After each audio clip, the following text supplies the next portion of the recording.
I was invited to my sister's birthday party and brought a gift. She pointed at my pregnant belly and laughed, "Defective bloodline." Then my mother grabbed a hammer and screamed, "Begone, filth!" She swung it my stomach as my sister laughed hysterically. I lost consciousness.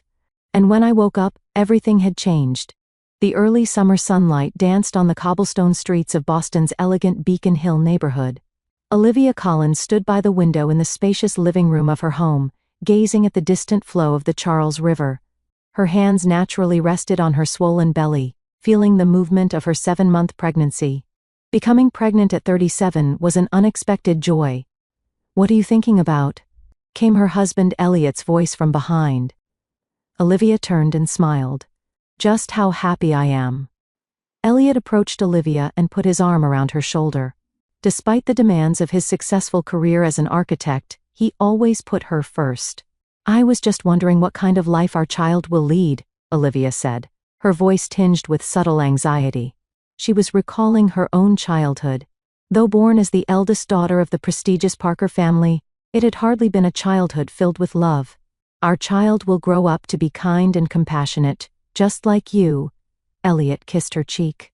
"With a mother who understands children's hearts, a former teacher who now writes children's books, they'll have the best environment possible." His words were warm, but a lingering shadow remained in the depths of Olivia's heart.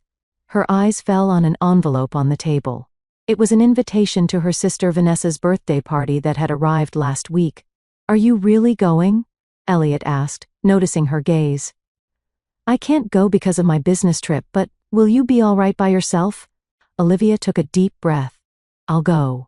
It might be a chance for reconciliation after all this time." For nearly 10 years, Olivia had kept her distance from her family. When she decided to become a teacher, her mother Winifred, who had always favored her sister Vanessa, a success in real estate, had sneered. A Parker daughter becoming a public school teacher. And 3 years ago when she married Elliot, her mother and sister had attended the wedding, but their attitude had been cold. "Her husband may have money, but he's just an architect. Not one of our class," she had overheard her mother telling a society friend. Olivia moved away from the window and looked at a photo frame.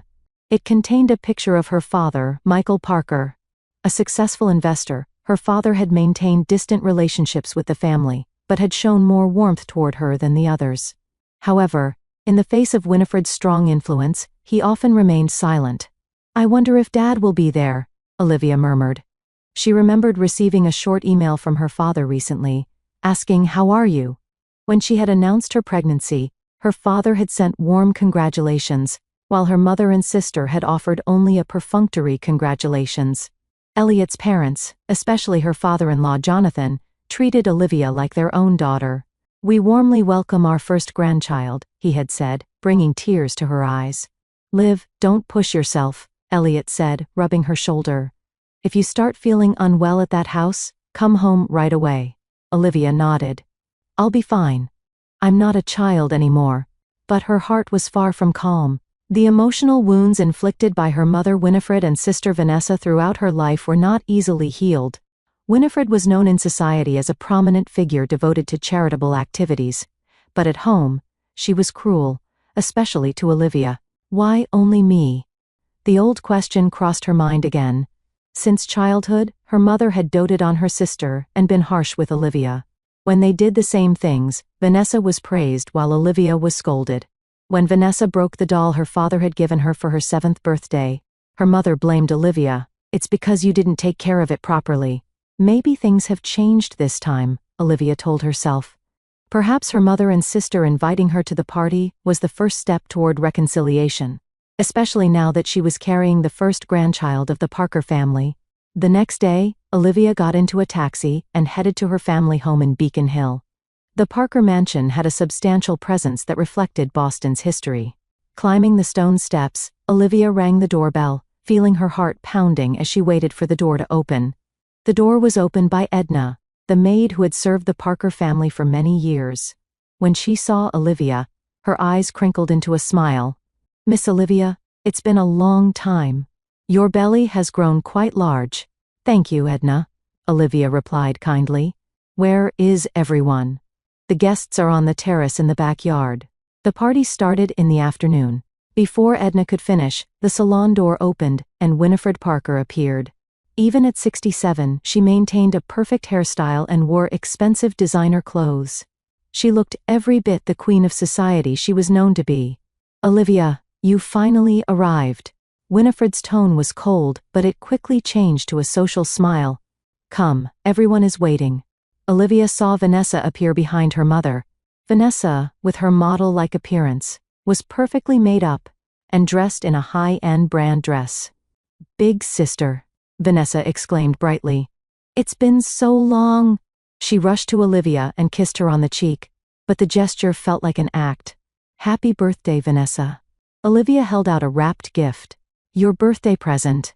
Vanessa lightly said thank you, but set the present aside and stared at Olivia's stomach.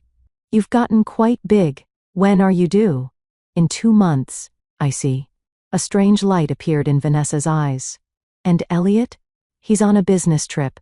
Unfortunately, he couldn't come today." "What a shame," Winifred interjected.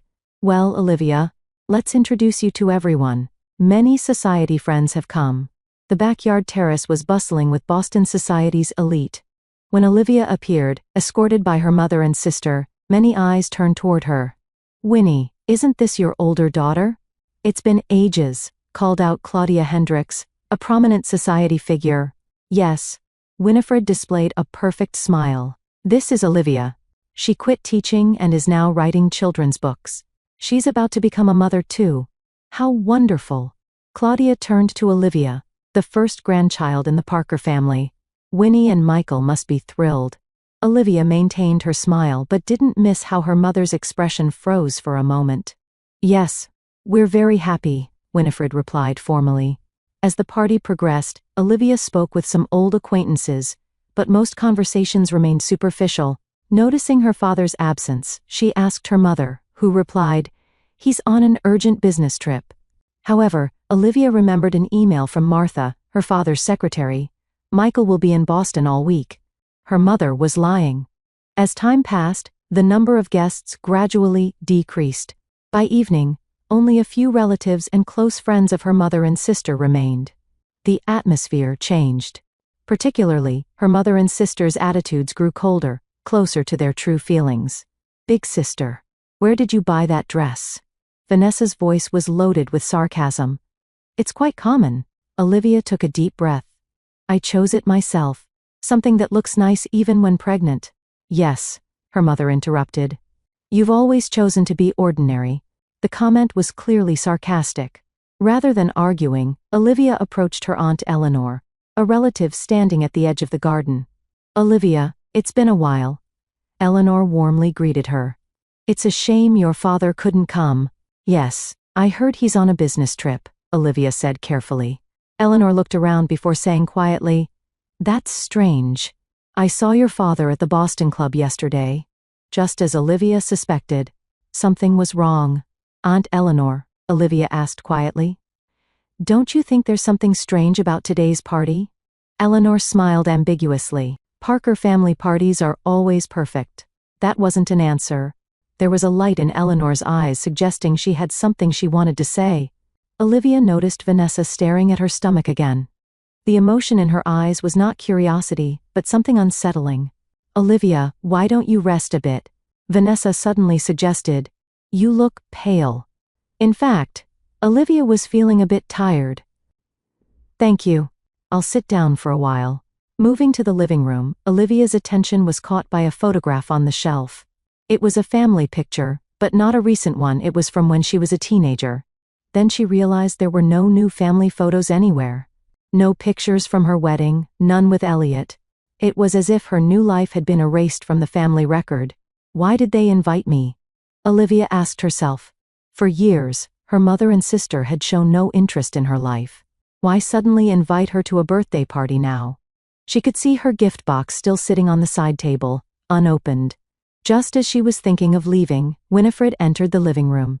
"Olivia, I need to talk to you." "About what?" Olivia was wary.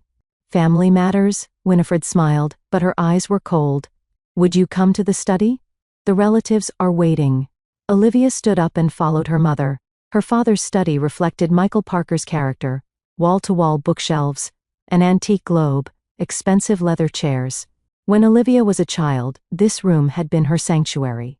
When her father was home, he would silently allow her into the study to read. It was the only place she could escape the cold looks from her mother and sister. But now, the atmosphere in the study was strange. In the room were her mother's sister Edith, Uncle Harold and his wife Florence, and Vanessa.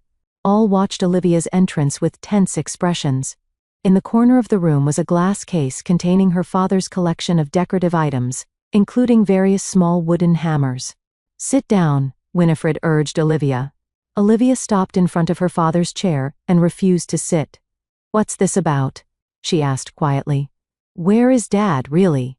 "Your father is on a business trip," Winifred said, but her eyes wavered. "What we want to talk about today is you and your condition." Her gaze fell on Olivia's abdomen.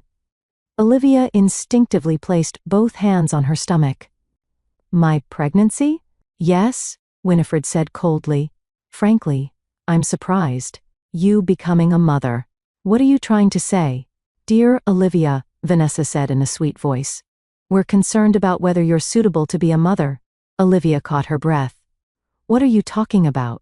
You quit teaching to write children's books, but you can't really call it a success, can you?" Vanessa continued. "And your husband, well, he's not of our class." "Elliot is a successful architect," Olivia raised her voice. "And he loves me. Isn't that what matters most?" Winifred laughed, a laugh devoid of any warmth. "Love? Do you think children can be raised on that?" "Yes, I do," Olivia answered firmly. "With love and respect, children grow up healthy. You just don't know it." With those words, the air in the room froze. Winifred's eyes took on a dangerous light. "What do you know?" Winifred's voice trembled. "You know nothing." "I know enough," Olivia said quietly but forcefully. "What children need is not conditional love, but unconditional love. That's what I intend to give my child." "Unconditional love?" Vanessa scoffed. "You're so naive. The world isn't that kind." Olivia had reached her limit. "Why did you call me here? What's your purpose?" The relatives in the room exchanged anxious glances. Aunt Edith tried to speak, but Winifred raised her hand to silence her. "I wanted you to know the truth," Winifred said quietly. "How unsuitable you are, how unworthy of our family line." "What are you talking about?" "Big sister," Vanessa stood up and approached Olivia. "You're not really our sister." Olivia was shocked. "What do you mean?" "When Michael brought you home, I hadn't been born yet," Winifred said coldly. "You were the child of his lover, Julia. I had to accept that child for the sake of social appearances." Olivia was speechless. Things were starting to make sense in her mind. Why her mother had treated only her coldly, why her father had given her special attention. "And now, the child in your womb." Vanessa pointed at Olivia's stomach. "It has defective genes." "What did you say?" Olivia's voice trembled. "Just as you were a foreign element that intruded into our bloodline, now your child has a foreign element too," Vanessa sneered. "It's not worthy of carrying on the Parker name." Olivia trembled with anger and fear. "You're insane. I'm leaving." As she tried to leave the room, Winifred's voice stopped her. "I won't let you." Turning back, Olivia saw Winifred holding a small wooden hammer she had taken from the glass case. It was decorative and not sturdy enough to cause severe damage, but her intention was clear. "Mom, what are you trying to do?" Olivia backed away. "I am not your mother," Winifred screamed. "You're an intruder. A foreign element that invaded my family. And now that foreign element is trying to multiply." She raised the hammer. "Intruders must disappear." Olivia froze in terror. Winifred stepped forward and swung the hammer down toward Olivia's stomach. Shock and pain coursed through Olivia's body. "Stop!" someone shouted. Was it Edith or Florence? Vanessa was laughing hysterically. Her laughter rang in Olivia's ears like a nightmare. "Get out! There's no place here for you or that child." The room was engulfed in chaos. Uncle Harold was trying to stop Winifred. Olivia's vision began to blur with pain and fear. She collapsed to the floor, feeling consciousness slipping away. At that moment, the door to the room burst open. "What are you doing?" The voice belonged to Olivia's father, Michael Parker. He rushed into the room with a look of horror. Behind him were his lawyer, and surprisingly, Olivia's father-in-law, Jonathan Collins. "Dad," Olivia whispered weakly. Michael rushed to Olivia and lifted her. "Are you all right, Olivia?" My baby," Olivia murmured through her tears. "I've called an ambulance," Jonathan Collins said. "It's on its way." Michael looked at Winifred with furious eyes. "What have you done?" Winifred replied without flinching. "I was just protecting our family." "That child was never part of our family." Silence. Michael's voice shook with anger. Olivia's consciousness faded more and more. In her father's arms, she completely lost consciousness. White ceiling. The smell of disinfectant. The quiet, continuous sound of medical equipment. Olivia gradually regained consciousness. When she tried to move, a dull pain shot through her abdomen. Fear overwhelmed her. "Baby." As she whispered weakly, someone immediately grabbed her hand. "It's all right, Liv. The baby is safe." It was Elliot's voice. Olivia opened her eyes to see her husband's tired face. His eyes were red, he had clearly been crying. "Elliot." Olivia cried. "The baby. According to the doctor, it's in a critical condition, but alive." Elliot squeezed her hand tightly. "You're a strong mom. And our baby is strong too." Olivia slowly looked around. There were others in the hospital room, her father-in-law Jonathan Collins, her mother-in-law Catherine, and her father Michael Parker. "Dad." Michael approached his daughter's bed. His face was etched with deep sadness and guilt. "Olivia, I'm sorry. I'm so sorry." His voice trembled. Elliot stood up and yielded his place to Michael. Michael took Olivia's hand. "You've done nothing wrong," Olivia said quietly. "No, I was wrong." Michael shook his head. "I never told you the truth. I failed to protect you from Winifred and Vanessa. I've been a terrible father." Olivia was confused. All her memories were coming back in fragments. Her mother's words. The hammer. The revelation of the truth. Was it true? "Am I Julia's child?" Michael nodded slowly. "But that doesn't mean you're not my daughter." "You are my daughter, Olivia. My own flesh and blood." "Then, mother." "Winifred." Michael took a deep breath. "It's a long story. You should rest now." "No, I want to know," Olivia said firmly. "Don't keep hiding things." Michael's shoulders slumped in resignation. "Julia and I fell in love in college. But my family didn't approve of the relationship, especially my mother. So I obeyed my family's wishes and married Winifred," but he choked on his words. "A few years after the marriage, I met Julia again. Our relationship was rekindled, and you were born. But during childbirth, she died." Tears fell from Michael's eyes. "I brought you, a newborn, home. I confessed everything to Winifred and begged for forgiveness. She said she would accept you to maintain social appearances, but in her heart, she never accepted you." Olivia stared at her father. Many mysteries were beginning to unravel. Why her mother had treated only her coldly. Why there had always been a great wall between her and her sister. "And today, I've been watching over you," Michael said.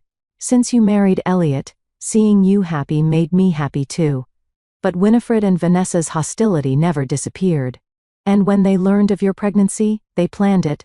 Olivia realized the horrifying truth. The birthday party was a trap. When Winifred suddenly said she wanted to invite you to Vanessa's birthday, I was suspicious, Michael continued. So I began investigating. And then he contacted me. Jonathan Collins joined the conversation. "Michael was worried about your safety. We had been making preparations in secret." "Preparations?" "Hidden cameras," Elliot explained. "At Jonathan's suggestion, we installed them at the party venue. Just in case something happened." Olivia gasped. "So that moment, it's all recorded," Jonathan said with a grim expression.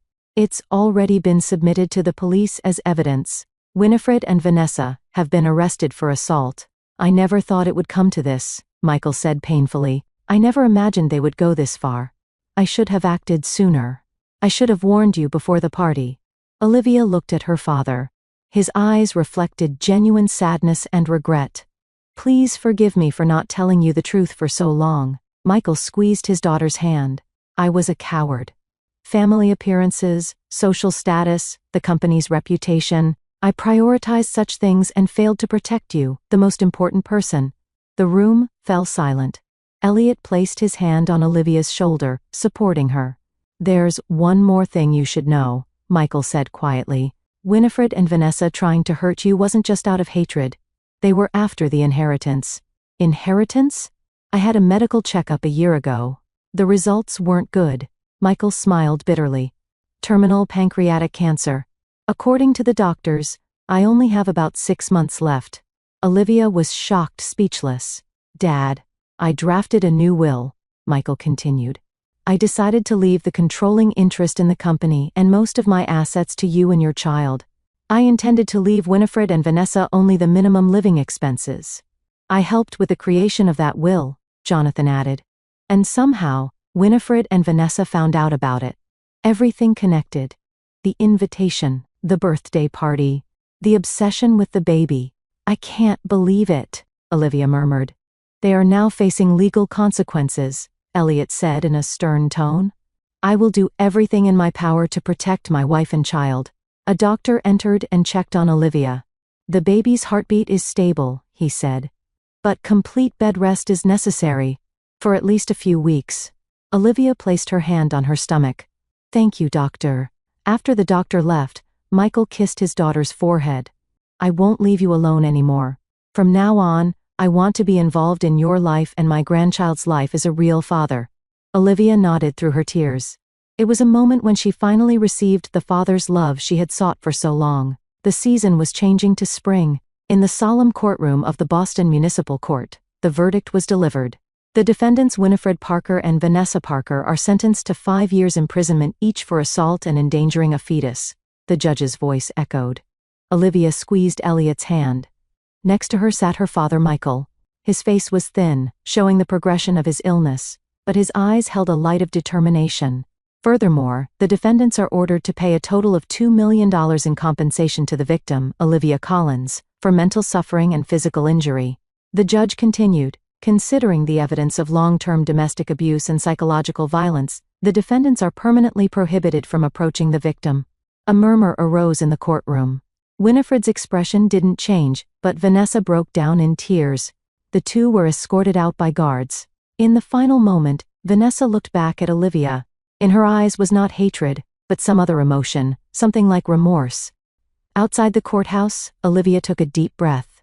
The cold spring wind caressed her cheek. It's over, she said quietly. This is just the beginning. Elliot put his arm around her shoulder. A month later, a special day arrived at Olivia and Elliot's home. Happy smiles filled the living room. Olivia's father, Michael, Elliot's parents, Jonathan and Catherine, and close friends. Sitting on the sofa, Olivia held her newborn daughter in her arms. Little Emma Julia Collins looked at the world with large eyes that resembled her mother's. She's beautiful. Michael peered at his granddaughter's face. The illness had weakened him further, but at this moment, pure joy shone on his face. She looks just like your mother. Tell me more about Julia, Olivia said gently. Michael smiled. She was strong, kind, and incredibly intelligent. Just like you. The room was bathed in warm light. This new family symbolized a true bond that went beyond blood ties. At the same time, at the state women's prison, Winifred and Vanessa were housed in separate cells. Initially supporting each other, cracks began to form in their relationship as time passed. You ruined everything, Winifred blamed Vanessa during a visitation. Because your plan failed, we lost everything. My plan? Vanessa argued. Everything is because of your obsession and hatred, Mom.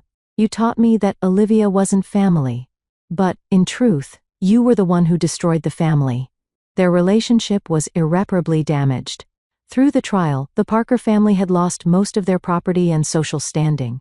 After their release, all that awaited them was an impoverished life. Vanessa returned to her cell and gazed out the window at the outside world. For the first time, she was beginning to understand the weight of her actions. But regret came too late. In the early summer sunlight, Olivia talked with her father in the garden while holding Emma. Michael's condition was rapidly deteriorating, but he was making precious use of his remaining time. Let's give this child the boundless love I couldn't protect, Michael said, holding his granddaughter's tiny hand. That evening at a family celebration, Olivia spoke quietly. "True family is bound by love, not blood," she said, holding Emma. "The bonds we've built are the most precious things." The room was filled with happiness. Olivia had finally found the true family she had been seeking for so long.